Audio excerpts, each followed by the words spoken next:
What's good, everybody, and welcome to episode 2 of No Gimmicks Needed. I am Phil, and this one is very, very special to me, man. It's not often, especially with all you know, when we have Coach Phil Reacts, and we've got Deep in the Game, Her Turf, all that stuff. And I never get the opportunity to have any of my former players on that can talk shit and say Coach Phil wasn't that truly an asshole. But here on No Gimmicks Needed, this is the wrestling side, and it's funny how wrestling and football tie together, but I'm very proud of this man. He has transitioned from being on the field to being a mainstay in the Washington wrestling scene right now. I'm super proud of this dude, man. I'm talking about the one, the only Terrell Rockett. Terrell, my dog, brother, how you doing? I'm glad to be here, you know what I'm saying? And definitely glad to talk a lot of shit about all the stuff that you used to put us through. Come on. But honestly, just like you said, it's actually a special moment for me because it's like being able to talk to a lot of my old friends and stuff about this kind of stuff, and they're like, "Oh yeah, it's dope that you do it, man." It's no better feeling, to be honest. There's no better feeling, dog. And I finally want to be able to say it to you face to face. I know we talked about it on camera, but man, I am super duper proud of you, man. You have done so much, man. I remember when you were first training, man, you were posting your pictures and everything. I saw a couple motherfuckers like just thinking, it was a joke, but I was like, dang, he's really doing this. Because he was hooping, he was playing football, and now it's like he's really a pro wrestler. And now everybody loves seeing what you do. Is in the beginning for you, was it a lot of just, oh, it's just wrestling, it ain't nothing, it's stupid? Or was it a lot of good feedback that you got? Honestly, feedback wise, it was a lot of like, "Oh, cool, your new hobby" type of situation. But then like when people started seeing me like on shows, and I'm out here winning championships. I'm becoming a brand ambassador for stuff, and you know what I'm saying? Like people are starting to see like, "Oh, this is a little bit more real than what we thought it was." And honestly, like the best part about it is like it's just been a lifelong dream. So it's not like it's fun. It's like it's like the job you get to go to and have fun. You get to do it every day. It takes your mind off real world issues, and it's like a dream, to be honest. Did you always feel like this is what you wanted to do? I know we all grew up wrestling fans.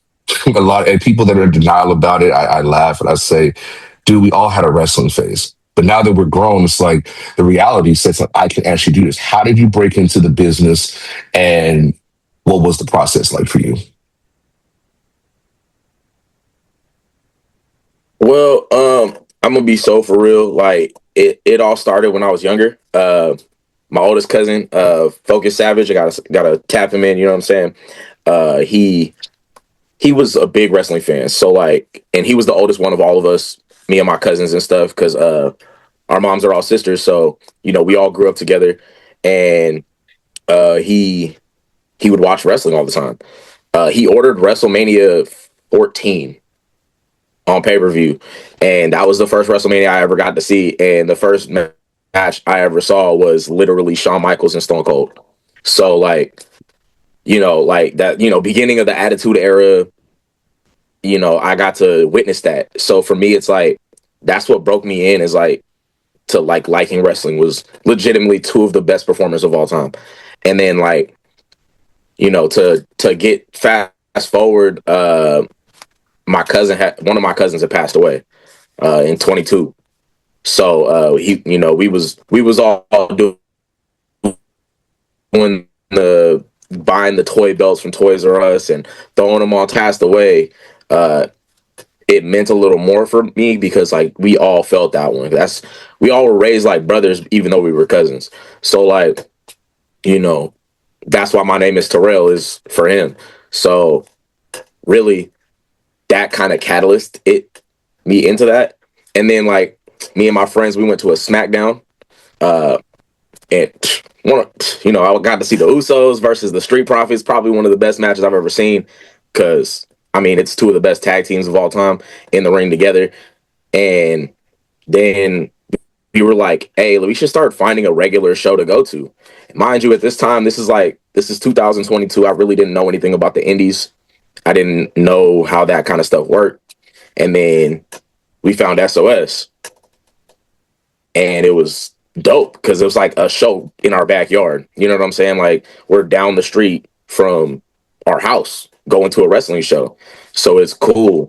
And then we kept going to SOS. Well, then SOS started plugging their school. And I'm like, there's a school. Okay. So fast forward about another year, we're going to shows consistently. I finally just said, you know what? Let's do it. It's a lifelong dream. Let's actually do it. You know what I'm saying?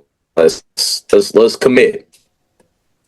Started going to Chris Pitfall Jones, Ethan HD, Johnny Flynn, Kikyo, and it was just a great time. We started training and doing all this funny stuff, and then it started turning into, me really buckling down. I really started figuring stuff out, started figuring out my moves, started figuring out what I'm good at, what I'm not good at. And then it just turned into, one day I was on Bumper Shoot. The next day I was in a SOS show. And then boom, now we're like doing shows regularly everywhere. So it really was like, it was a process. I'll be honest. It was a real 76ers type of lifestyle. If you know what I mean, like you really had to trust the process and get there. So we've, you know what I'm saying? We finally got there and now we're moving around. Can't thank them I can't thank them enough. Especially my coach, Ethan HD. Honestly, I take so much from him. Like not even just like his moves, because I'm not doing certain moves that he does. He be doing some crazy stuff. But like I take like everything else, like his mindset. I listen to what he says. I listen to how he puts things together. And I'm just like, I'm starting to, do things a little differently now. So you're grasping more of the psychology side now that you've been wrestling, and I can see in your matches from the beginning to now, it's like you're not just out there doing shit just to do it. You're actually pacing stuff out. You got your breath under you. You're able to do things that Terrell about a year or so ago couldn't do, and now it's like, wow, he really actually is comprehending the psychology. And a lot of wrestlers obviously talk about that. If you can't get the psychology of what you're doing between the fans, the ref, your opponent, everything, you're going to fall. You don't seem to struggle with that. And I admire that, man, because it's more than just going out there and just hitting somebody. It's you're dancing out there, right? Is that how it is for you? It truly is. And like my biggest thing is like, especially like going places that I'm going and doing things that I'm doing, and working the people that I'm working, is my goal is to like make every match somebody's best match. You know what I'm saying? Like it may not be my best match because like we're at the same level possibly, but like it's going to be your best match in my opinion, because I want you to look as great as you can look. And that's my goal. I can look as great as I want to look because I'm going to do my moves as crisply as I can do them. But like, if you don't look good, then we don't look good. You know what I'm saying? Like, so 100% the psychology definitely it means a lot. It means a lot to me and it means a lot to everybody. But like you said, like if you don't have that psychology, you fall. And it's true because like I've seen a lot of matches where people like just go in there and start doing moves, but there's nothing to it. You know what I'm saying? There's no story. There's nothing for the crowd to grasp on, and they just don't care. And it gets real flat. And then they don't even do the extra part of trying to bring the crowd back into it. So it's like a two-edged sword that you're killing yourself with. Whereas like me, even if we do have the psychology in every match, like sometimes the crowd just isn't there. So you still have to go grab that crowd and bring them into the match. So for me, it's about making them look as good as possible whilst keeping the story alive and also like making sure the crowd is with us. Like that. I like that. So I got a funny story for you, man. And I've been holding on to this one, and I think you might remember this. Do you remember when I first reached out to you and I was like, hey, about just trying to learn about, when's your next match? And you told me about what it was. And then the next time we spoke, I asked you about the wrestling school that you talked about. The reason I asked that was because my daughter wanted to be a wrestler. Mm. And I still kind of, I was going to sign her up. We were getting ready to sign her up. I talked to your people and all that. And then she passed. And I sit there and I say to myself, God damn, I wish I could have just seen her because she loved Bianca Belair. That was going to be her gimmick. It was going to be something offshoot of that. And I asked the question, man, for you, someone that was going to the school and learning, what was the first thing that they taught you? First thing that they taught me, bumps, 100%. Bump, bumping was the first thing out. Because, like, honestly, as the athlete that I am, like, granted, not everybody learns the same stuff at first because you might have to learn something that you don't know because you don't know, right? Like, rolls was the first thing we did for warm-ups. I know how to do rolls. I'm an athlete. You know what I'm saying? Like, for me, a roll, just as long as I can see it, I can do it. Mhm. So rolls wasn't something I had to learn. So the next step was bumps. And it was like, so for me, it was like, that was the first thing I ever learned in a wrestling school was like how to take a bump. It's- I, I'm not going to lie to you. I be thinking I could take a bump, but when my back works, I just, because I don't want you to give too much of the sauce, but how do you take a bump? There's so many different ways. I've seen it and people tell it, but how did you learn how to take a bump? So I mean, taking a bump is just the art of like hitting the mat with your back, right? Funny fact, if you got back problems, like low key taking a bump might help you because it puts things back in place. But Let's try it. like honestly, whenever I'm having a bad back day, I'll just go in there and take a bump before practice starts and I'll be fine. Um, but no, seriously, like there's different ways to learn how to take a bump and um like you said, can't give too much of the sauce, but I actually had to get pushed over somebody's back. Wow. Yeah, because I honestly like it's the mindset of like this is not natural. This is not something that you would normally casually do. I don't fall on purpose. You know what I'm saying? Like nobody just casually falls just because they want to. Um, so like falling on my back and my hands not going to stop me is the problem. And a lot of people like to reach. Uh, so the best way that my like one of my coaches figured it out, he's like, hey, here's what we're gonna do. You're obviously having a problem like getting there, so I'm gonna help you. Pushed me over somebody's back that was like sitting there, and I was like, oh, that's it. And then the net took him out the way, took a bump like it was easy. Wow. I must come out there and check it out one of these days. When I get back to the city, I need to pop in there one day just to get a feel of everything. I ain't trying to wrestle. I'm too old for that shit. If I need a I mean, manager, I'm in it. well now I'm training at Dragonplex in Everett, Okay. but I know at Grit City, like if you call ahead of time, they'll give you like a little. They'll give you like if you call and you get they'll do like a little class with you.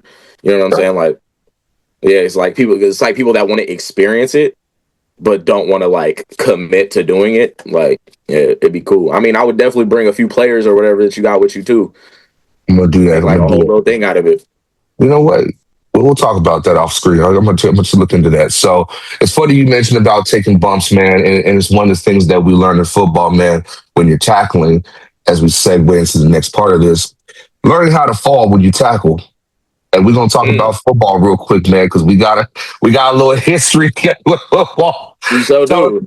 tell the folks, man, and this will be the first Got a time. little Yeah, history.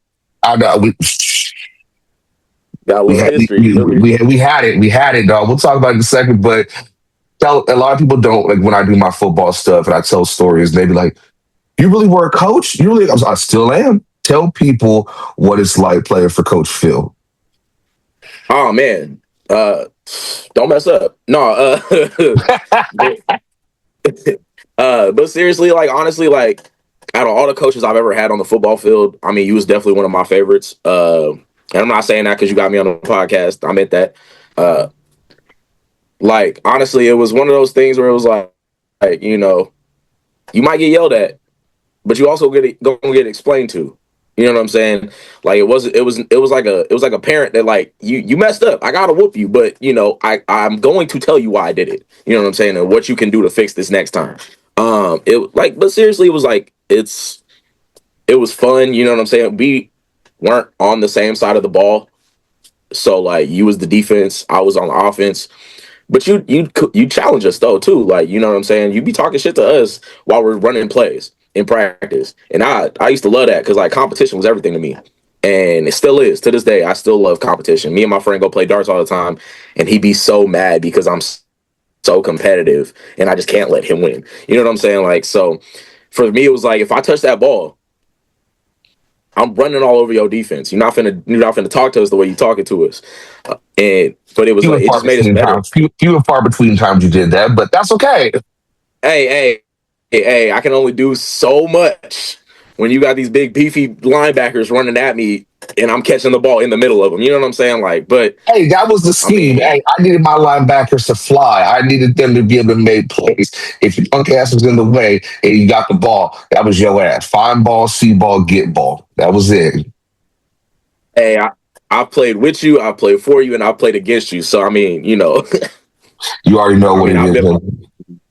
I've been on all sides of that. So like for me, but yeah, for sure it was definitely a fun experience being like coached by you. So for the fans out there that want to be a football player, great coach to get coached by. Thank you. I appreciate that. Before we transition, man, to the next your first match, what was the wildest thing I ever said to you? Because, I had some sayings. What was the wildest thing Coach Phil ever said to you? It may not be that wild in all retrospect, but it was the moment that we had because of it. It was when I was still with the Raptors and we played y'all, and I caught that pass on Gary, and we all know that I moved him out the way to catch that ball. Right. Now, and didn't get called for a PI. And you looked at me and you said, damn well that was a PI. And I looked right back at you and I said, damn well I know I did what I did. And you was like, oh, all right. And ain't nobody ever said nothing since except for Gary. And I love that man. But we all know I grabbed him and threw him out the way to catch that ball. And that was the funniest moment I think me and you have ever had, like on any side of the ball, for real. That I remember that shit so fucking clearly now that you fucking bring it up. And I'm gonna tag Gary in this on Facebook. He go have a field day with this shit. Cause he still hold Hey, on to please that do. Hey, shit. let her know. Hey, Gary, I apologize, brother. When you see this, I'm sorry. I know what I did. I wasn't gonna say it to the ref in that moment. I'm not gonna lie. I had to win the game. Hey, I'm not mad at you. I would do this. He didn't call it. I'm not gonna spoil it. It is what it Right, is. right. Hey, if you Shit. ain't cheating, you ain't trying. You feel me? Hey, orderly. So tell us, man, what was your first match, man? What was your first match, and what was that feeling? And take us through that, man, because not a lot of us can come through that curtain and experience your first match. So, if we're gonna go off my first match ever, match number one, it was at Bumper Shoot. It was a Thunder versus Sonics game.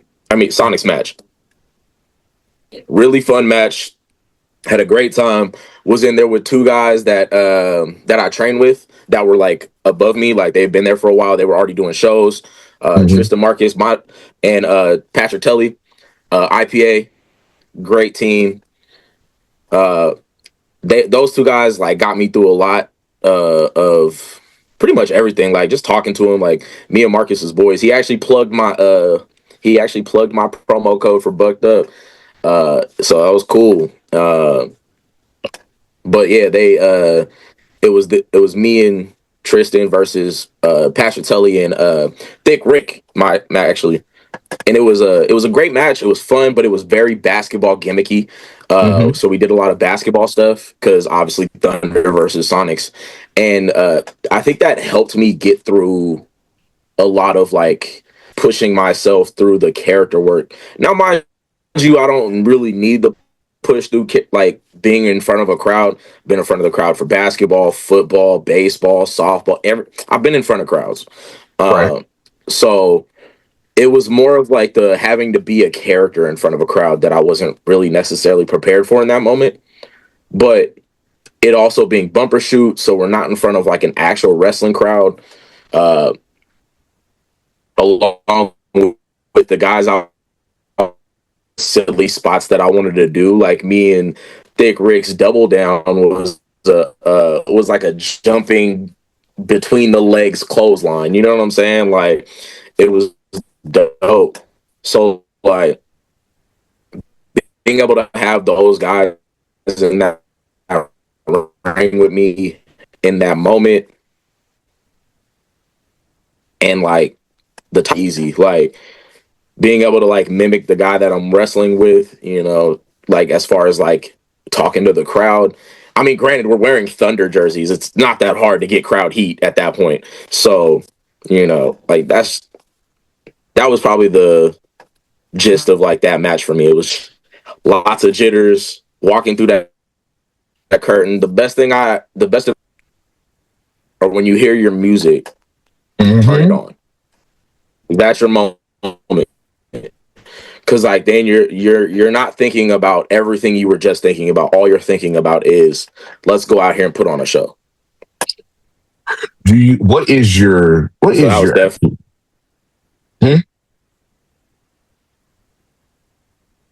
What is my what? What is your theme music? Oh, my theme music. Shout out to my guy, Young Fuego. Fuego ENT, gotta plug my guy. He actually made me my own personal theme music. So I actually have like my own song. But when I do like to go to the dark side and switch over, I use Come and Get It by I Prevail. And I use Enough by Sleep Theory. Right there, man. That's a versatile style, man, for that. Tell us, for folks that have not seen a Terrell Rockett match, we all know everybody has their finisher, their signature. If you play WWE, you know what a signature is. The signature is before the finisher. Like Roman Reigns is the spear. Either he does the Superman punch or he does the spear or combo. Shawn Michaels is the super kick or the sweet chin music. For you, what is your signature, and then you transition to the finisher? What is your go-to? So I actually have like a plethora of finishing moves. Because everybody out here wants to do all the same stuff. And so like being a football player, we obviously know what my finisher is. I do a spear. It's just ingrained in you once you're a football player, you just got to hit people. But my signature, I've used the spinning Uranagi, which is used by Solo Sikoa, the spinning solo. I also use a muscle buster. I've been doing that a lot lately now. I also use a curb stomp as a finisher. So just depending on how I'm feeling that day. And I'm actually working on like I've been working on like this move. It's like a T-bone suplex mixed with a jackhammer. So people might see that coming soon. You know what I'm saying? We'll see. T-bone. I'm a suplex guy. Anybody that can pull a suplex out of anywhere, you my guy. So if you can pull a T-bone suplex with a jacket, I'm thinking like how that looks fucking dope. If you can pull it off, because it's literally just for those that are still learning wrestling, man. That T-bone, you're just basically flipping them over, but it's that way Goldberg did it. It's that snap to it. You feel what I'm saying? Like so like honestly, it's from like trying to do it. It's mad hard, like to get them up and hold them in, and then snap it because of the like you're not holding them like you normally would in like a jackhammer. So I've done it once in a match. I'm gonna put that back out there until I feel like I'm ready to use it. Like you got to workshop that, because that's something that could be deadly if you go for the curb stomp, and because you can mix up a lot of your finishers. One could be the signature, you get the false finish, and then boom, you still have that T-bone suplex jackhammer in there. I'm excited to see that one. When you workshop that, I gotta be there to see that, man. That's nice. So you are now a reigning champion. Tell us how's it feel to be champ, man. Oh yeah, the moment I decide to start stacking, it's over. Oh God. Okay. Crazy day in life. Oh yeah. Right, show us the belt, man. Show us the belt. I got you. Yeah, that's my baby right here. You feel me? It's beautiful, man. Beautiful. Her name is Bernice. But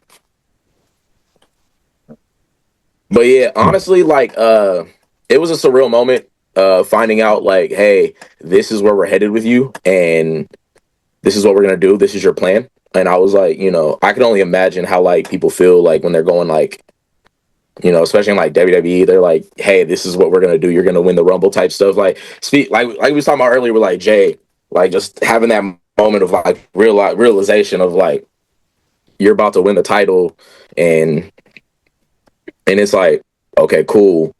But like actually getting it, it was like a really surreal moment. It was just like when I won the Golden Wilson at SOS. It was one of those moments where it was like, I've done something now. You know what I'm saying? Because this is more than just for me. This is for my family. This is for my cousin, and like carrying on his name. So like his name is on a title now. You know what I'm saying? Like he'll always have that. For me and him, it's like my cousin's name is on a title. Not like physically, but like, Yeah, lineage. spiritually, his name is like on this title. You know what I'm saying? Like the name Sure. Terrell is on this title, period. So like, his mom will always be able to have that, just like my mom will always have that. So like for me, it's more surreal as of like it's a spiritual thing for me. It's like you've done something worth something. It's Yeah. not just like going and paying $200 to buy a football uniform to go win a championship that nobody's gonna really care about except for us. You know what I'm saying? Like, unless you're like in a bigger league. Unfortunately, that's just the way it is. Like even basketball is the same way. It's like you paid money to go play a game and then win a championship where people asked me to be here and they wanted me to hold this. You know what I'm saying? Like it's a little bit different. It's a crazy feeling. Like honestly, there's nothing beats winning a championship, no matter what sport, no matter what you're doing, because you earned it.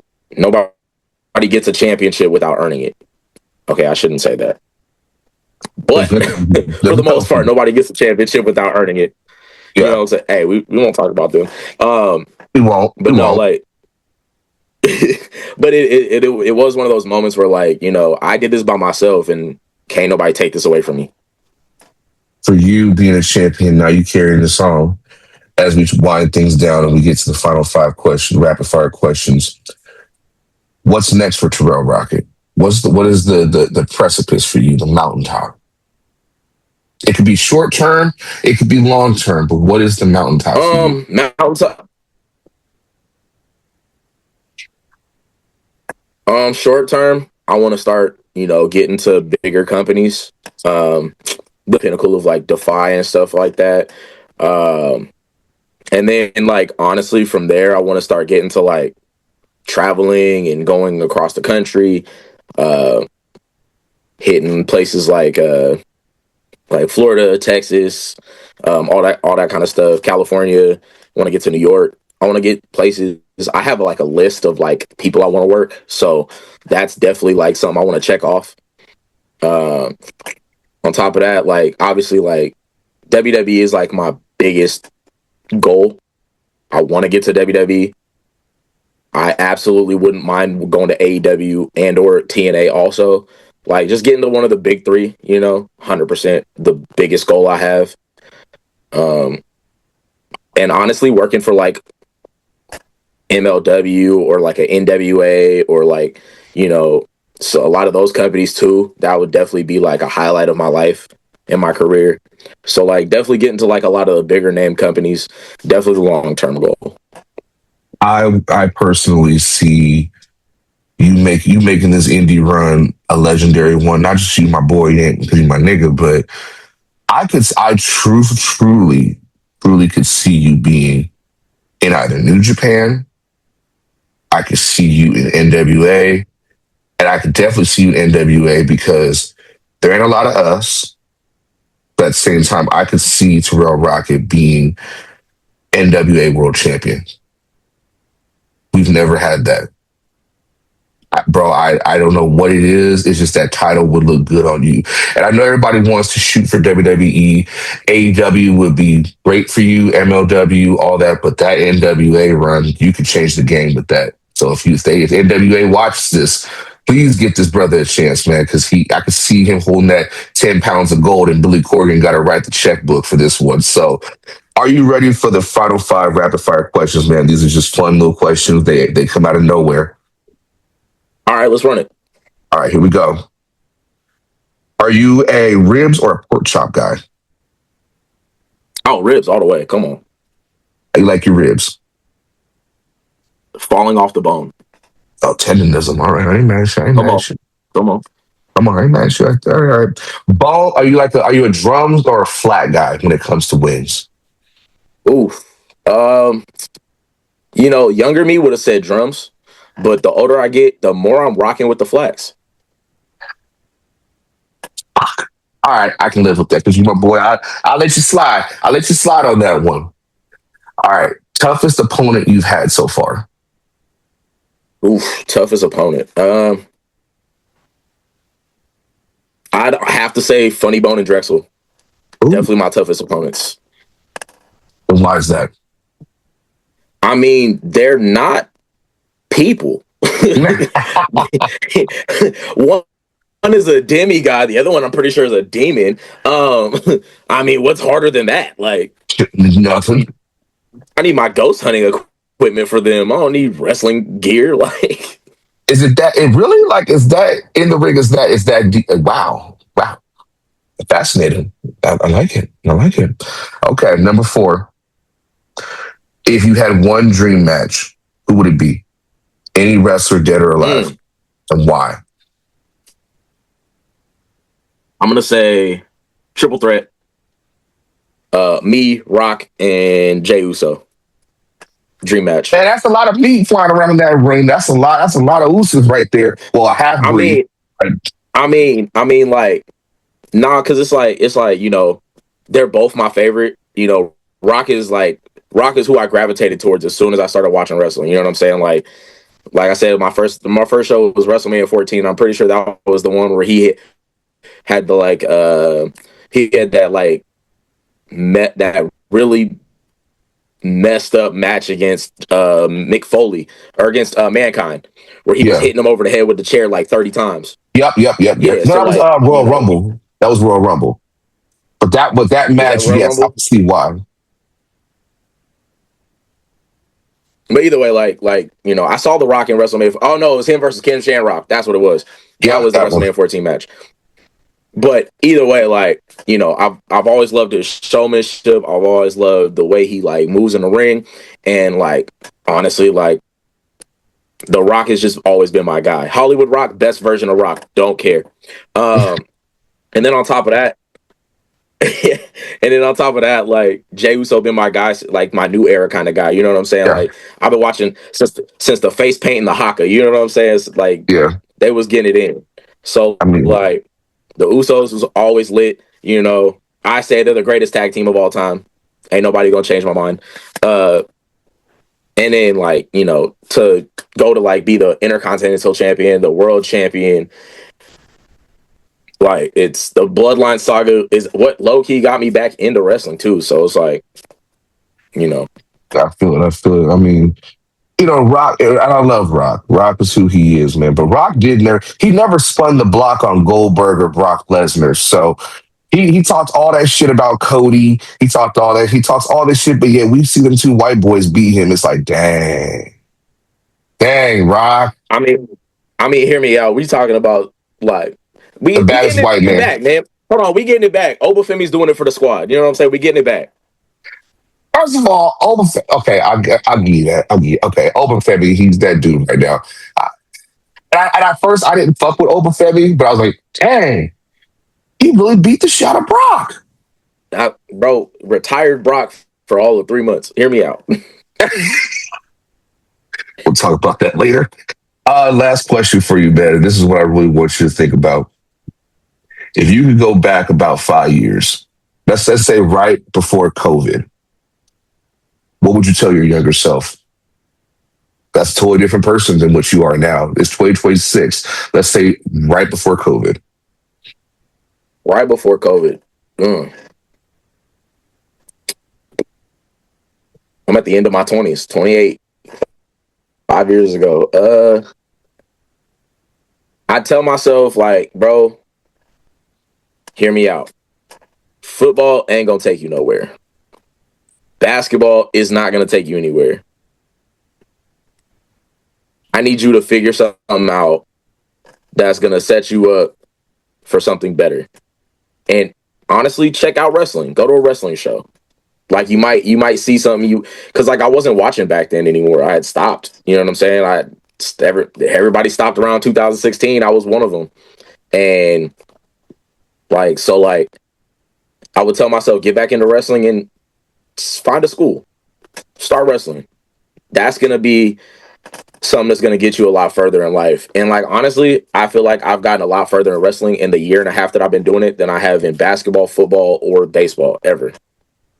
So like honestly, like that's what I'll tell myself is absolutely stop doing the things that are just you love it and I understand. Keep doing it for fun if you want to, but like you're putting too much time and effort into the wrong spot where you could be putting time and effort into something that's going to be something that you not only do love as much as you love those things, but like something you're better at. Like that, man. I like that. And personally, to be honest with you, man, hey, this is the happiest I've ever seen you, man. And I want to see you keep flourishing. I want to see a nigga keep growing. And I'm gonna need you just to tighten up and get and stay on your tough stuff, man, and keep going because you doing you put there ain't a lot of us that have come out like a lot of people out of Washington that have become successful with wrestling. You always hear Florida and New York and Philly and Cali and Texas, but man, keep changing the game. Keep putting your shit out there, man. We gonna rock with you, and you know it's all love over here, man. Nothing but love. So, bro, I appreciate that so much. Like, and I'm That's I'm it. gonna keep moving. Don't worry, we out here. We out here, baby. We out here. So, tell us, man. Hey, you got anything you want to plug before we get out of here, man? I know you got your little sponsorship back there, man. What's the promo code? All right, so yeah, you know we on that bucked up energy drinks. Come on, we got the pre workouts, the energy drinks, we got the weight loss, everything. You got to work out though. You got to work out while you're doing these things. Okay, first of all, second of all, you get 20% off if you use promo code TROC20. That's TROC 20. And I can't stress this enough, bro. We get 20% off the merch. You get 20% off of the products. You get 20% off of everything store wide buckedup.com. Check it out. Yes, sir, man. As you guys can see, man, this has been a great conversation with my dog Terrell Rockett. Terrell, love your brother. Keep doing your thing, man. And this has been another episode of No Gimmicks Needed, where we gonna tell stories one ring at a time, y'all. Till next time, y'all. Peace.